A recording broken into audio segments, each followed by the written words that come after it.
welcome to the Strand. I'm Christina Foxley, the Director of Events, and I'm so pleased to welcome Don George, editor of the brand new Lonely Planet book, A Moveable Feast, Life-Changing Food Adventures from Around the World. This travel-lit anthology, edited by Don George, is a collection of travelers' tales written by a well-seasoned spectrum of contributors, from celebrity chefs to best-selling travel writers, including Anthony Bourdain, Mark Kurlanksy, and Simon Winchester, among many others. Don George, the award-winning travel writer and editor of many Lonely Planet publications, will host tonight's event featuring readings by William Sertle, Andrew McCarthy, Elizabeth Eves, and Simon Winchester. Don will introduce the authors more formally in a moment. Following tonight's readings, the authors will sign copies of their book for you, which you can purchase downstairs on your way out of the store. Please join me in welcoming the man who has visited over 60 countries in the past 25 years, Don George, to the Strand.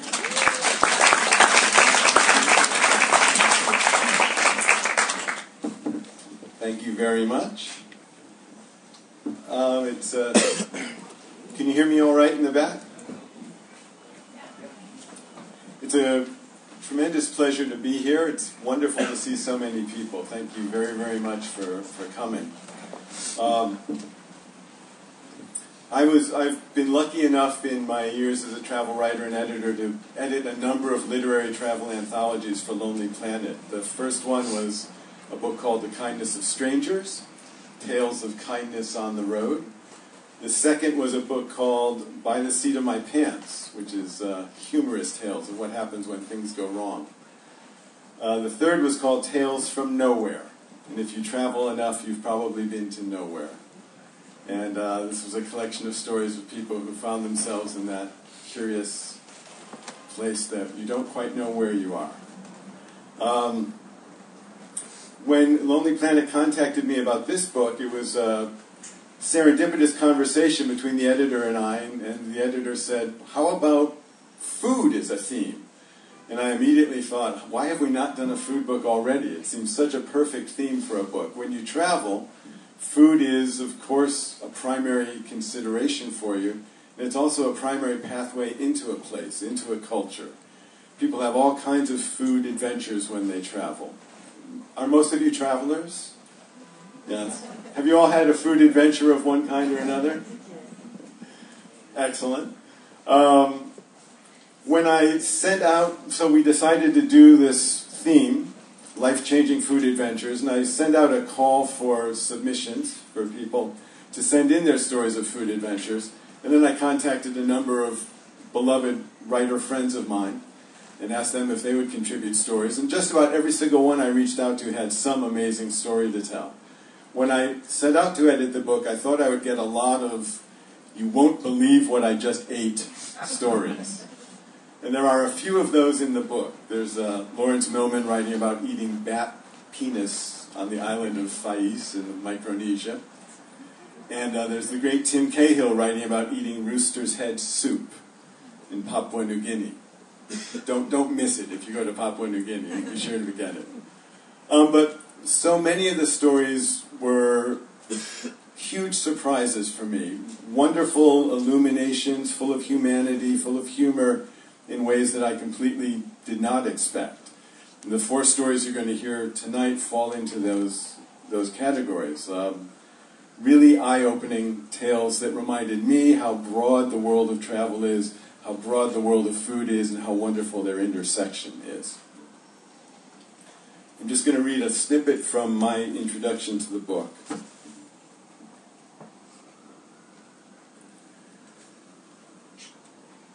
One truth is clear: wherever we go, we need to eat.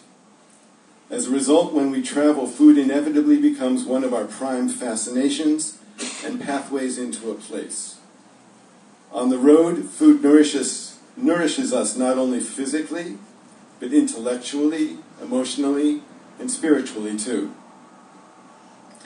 This book presents a 38-course feast of memories, life-changing food adventures, big and small, set around the world. Selected from among hundreds of edifying stories submitted for this anthology, these tales vividly illustrate the many roles food plays in our lives on the road. It can be a gift that enables a traveler to survive, a doorway into the heart of a tribe, or a thread that weaves an indelible tie. It can be a source of frustration or a fount of benediction, the object of a timely quest or the catalyst of a timeless fest. It can be awful or ambrosial, and sometimes both at the same time. Whatever its particular part, in all these cases and in all these tales, food is an agent of transformation, taking travelers to a deeper and more lasting understanding of and connection with a people, a place, and a culture. You're going to hear 4 tales that illustrate the kind of range and depth of the stories in the book and that celebrate this theme of life-changing food adventures.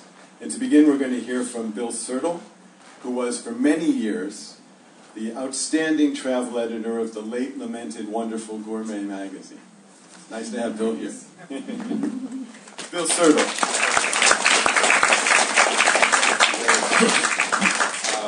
One of the jobs I had at Gourmet was every year was covering the Caribbean. We had to do a Caribbean story every year. Advertisers demanded it, and there are only so many islands in the Caribbean, and there are only so many food stories you can do. I mean, Jamaica is rich with food, and Trinidad, and then the islands start to get smaller and smaller and smaller. And we discovered something interesting, that if you rent a villa, and villas it sounds very pretentious, but if you rent just a house on a really small island, we did one on, I'm not sure I'm pronouncing it right, Kanawakan, one of the 3 islands that make up the political unit of Grenada.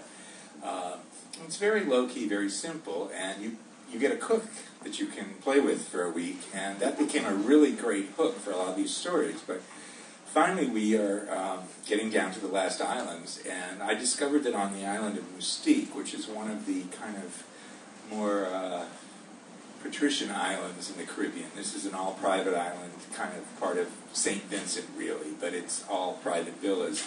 They do have a lot of good cooks on that island because the people who own the villas entertain a lot. So I thought, thinking, well, maybe this is a good idea. It was a little more upscale than I liked, but it did seem like it was a good idea. We'll go whole hog this time. The problem is I couldn't find anybody to do this story.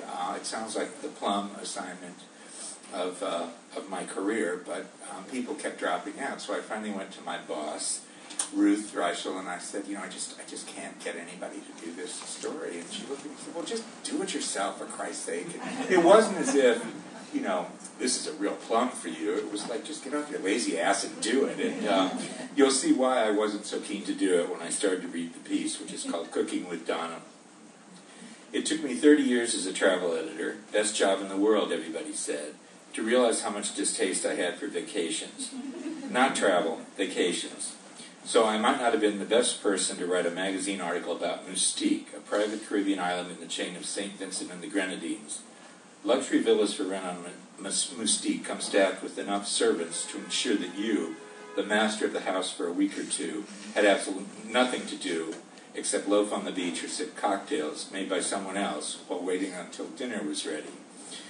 I never cared much about landing at JFK with a tan. I liked to come back smarter than I was before I left, speaking better Spanish, understanding a little more clearly how Parisian Spanish could look so chic, even when taking out the trash.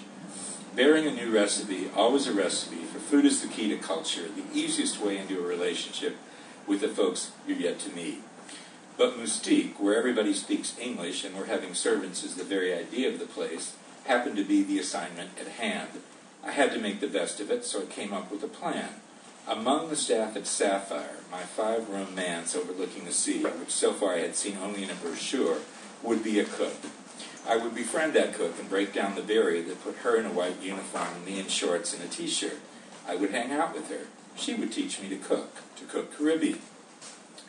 The dinner bell told a different story. I arrived at Sapphire in one of the ubiquitous Kawasaki mules, a motorized vehicle that's bigger than a golf cart, but not as sturdy as a Jeep. Every render on the island is given after landing at the airport. My staff was dutifully lined up, waiting to greet me as I drove past the gates. 2 gardeners, with whom I would have very little to do during my week's stay, busy as they were putting around the lavish grounds. 2 maids, Pearl and Pat, both of whom would become pals, at least for a week, and Donna Jacobs, who ended up a friend. I took my seat in the formal dining room, so beautifully and shimmering in candlelight, but also open to the breezes swirling through the house. The room was off a central courtyard filled with exotic plants and trees, where birds and butterflies swooped and soared with no regard for man-made boundaries. The warm, moist air turned the rambling house sultry, a tropical Wuthering Heights above the sea, open to nature's seduction. "Here is the bell to ring when you want your next course," Pat told me, attempting to hand over a dainty little glass ornament that would have looked more at home in a Park Avenue dining room than on a sunny Caribbean estate. At first I laughed, without meaning to. Then I balked, and stood up, pushed my chair under the table, and marched directly into the uncharted territory of the kitchen. Donna was stirring the contents of a pot on the stove. I approached, picked up the lid, and said, "What's for dinner?" Donna was a good cook, no question about that. It might be more accurate to say she was a good chef, for the menu of vegetable ravioli in a roux with herbs, followed by seared tuna with wasabi mayo, topped with a blue cheese and cheddar soufflé, so exquisitely executed and full of flavor it could have been served at the finest French restaurant, gave few insights into anybody's local cuisine. This was high-end vacation food, something you'd expect in a fancy dining room in just about any big city on earth. I suddenly wanted to know, where did you learn to cook like that? When did you realize you liked to cook? When can I come into your world and step out of the role I'm supposed to play? The answers came quickly. The owner of the villa, Brian Alexander, had only recently retired after 30 years as the managing director of the Moustique Company, the association of owners that rents all the 110-plus villas on the island. Mementos hanging on the walls and casually propped up on tables in hidden corners of the house spoke of Sapphire's noble history. Nothing was more revealing than a small, faded photo of Alexander greeting a young Princess Margaret dockside upon her arrival on the island, with her sister the Queen and her brother-in-law, Prince Philip. In his managerial position, Alexander entertained a lot. He wanted a good cook and was willing to sponsor Donna for training with New York's French Culinary Institute when it came to Moustique to run a special program. He needed sophisticated cuisine to reflect the worldly crowd he catered to. He needed a dinner bell. Moustique made even more sense to me when I discovered that the island had been purchased in the late 1950s by a Scottish aristocrat as a private playpen for himself and privileged friends like Margaret.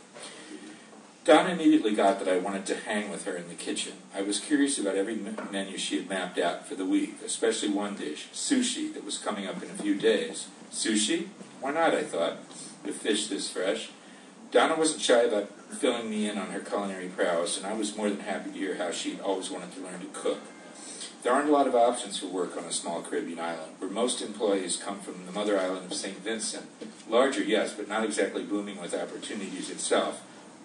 I began to notice the men sweeping the roads and beaches all over the island. So many of them stood and stared as they slowly brushed yet another leaf or scrap of paper out of the way, as if even the tiniest piece of litter might make someone recoil in horror. They were fully employed, and yet not doing much of anything at all. Donna, as well as Pearl and Pat, lived on the grounds of my tidy beach castle, and might have found a better way. Donna especially had a job that was creative and clearly satisfying to her. As the week went on, lifting pot lids became the major activity in the afternoon, when preparing the evening meal got underway at around 5. Donna didn't hesitate to ask for my help. Once I had crossed the threshold into her culinary domain, I became her new sous chef, or maybe just a heaven-sent helper to do the slicing and dicing. "You cut these, please," Donna would say, handing over a few capsicums. I think that's an Australian word that was changed from whatever I said, which might have been mushrooms, for a Chinese. I only worked at Gourmet, what do I know? I noticed real eyes with an S instead of a Z. A Chinese concoction she was planning that evening. Fair enough, I thought. It's a small price to pay for the privilege of being able to lift pot lids at will. Pearl and Pat